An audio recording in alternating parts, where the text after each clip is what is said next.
Bonsoir à tous et bienvenue dans le 19-20, jeudi 13 septembre, à la une de l'actualité en Picardie. À la veille du tirage du Super Loto Mission Patrimoine, le dernier épisode de notre série sur les sites picards en péril nous emmènera à l'Hôtel-Dieu de Château-Thierry.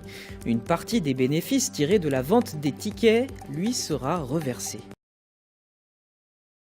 Le tirage du Super Loto Mission Patrimoine se déroulera demain. 18 sites récupéreront une partie des recettes. Ils seront donc les premiers servis parmi les 268 sites en péril sélectionnés par Stéphane Bern.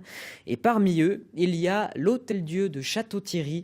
C'est le dernier épisode de notre série, toujours avec Jean-Paul Delance et Clément Jean-Pierre. Sa taille ne manque pas d'impressionner. Fondé en 1304 par Jeanne de Navarre, femme du roi Philippe le Bel, l'Hôtel-Dieu de Château-Thierry a résisté aux ouvrages du temps et de l'histoire. Édifié pour accueillir malades et mendiants, il connaît son apogée au XVIIe siècle grâce à un couple de bienfaiteurs, la famille Stoppa.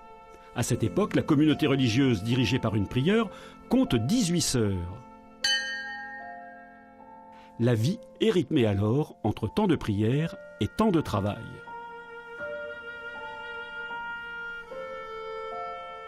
Il y avait les sœurs hospitalières qui s'occupaient des malades, qui accueillaient les pauvres, les orphelins, les vieillards, les pèlerins, les indigents.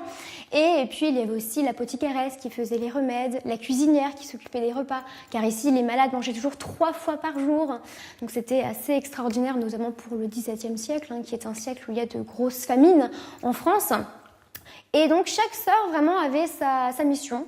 Au début des années 80, la création d'un nouvel hôpital sur les hauteurs de la ville scelle le sort du vieux bâtiment.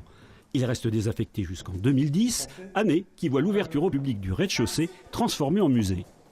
Bienvenue à tous, bienvenue à l'Hôtel-Dieu de Château-Thierry. Ici, donc, nous sommes dans la chapelle du XVIIe siècle. Vous découvrez... Actuellement, 1300 objets sont présentés. Un véritable trésor qui dormait sous les combles, redécouvert par une intendante de l'hôpital. Donc un lion couronné de tête et de queue. Tout a été oublié pendant des dizaines d'années. Il a fallu attendre l'arrivée de Madame Micheline Rapine à l'hôpital. Elle est tombée sous le choc. Elle a gardé le secret pendant plusieurs années jusqu'à ce que l'hôpital décide de déménager. À partir de ce moment-là, elle a rouvert les greniers, sorti toutes les œuvres et on a redécouvert le trésor. Mais à présent, l'Hôtel-Dieu nourrit une autre ambition, partir à la reconquête des 2 étages occupés jadis par les malades. Si le rez-de-chaussée est principalement consacré à la vie religieuse, ici c'est le côté médical qui sera mis à l'honneur avec la création d'un autre musée. On a la chance, en fait, à l'Hôtel-Dieu, dans les étages qui sont désaffectés, d'avoir gardé des salles de malades du 19e siècle qui sont encore dans leur disposition d'origine. Et ça tombe d'autant mieux qu'une salle de malade du Moyen-Âge jusqu'aux années 60, ça ne varie pas beaucoup dans son principe. Donc le but, c'est qu'on puisse reconstituer des salles de malades de différentes époques qui puissent aussi montrer l'évolution des soins qu'on apportait aux patients donc, dans les hôpitaux en France.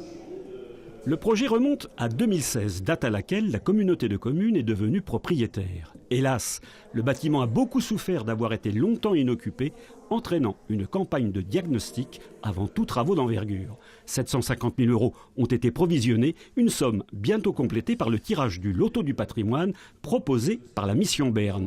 Un gain qui ne sera pas que financier.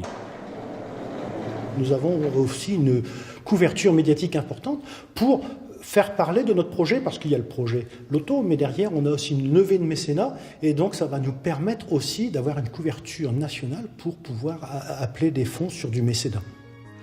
200 000 €, c'est la somme espérée par Château-Thierry après la répartition des gains du Loto, une contribution qui, on l'espère, permettra à ce bâtiment classé monument historique de devenir enfin une attraction touristique incontournable.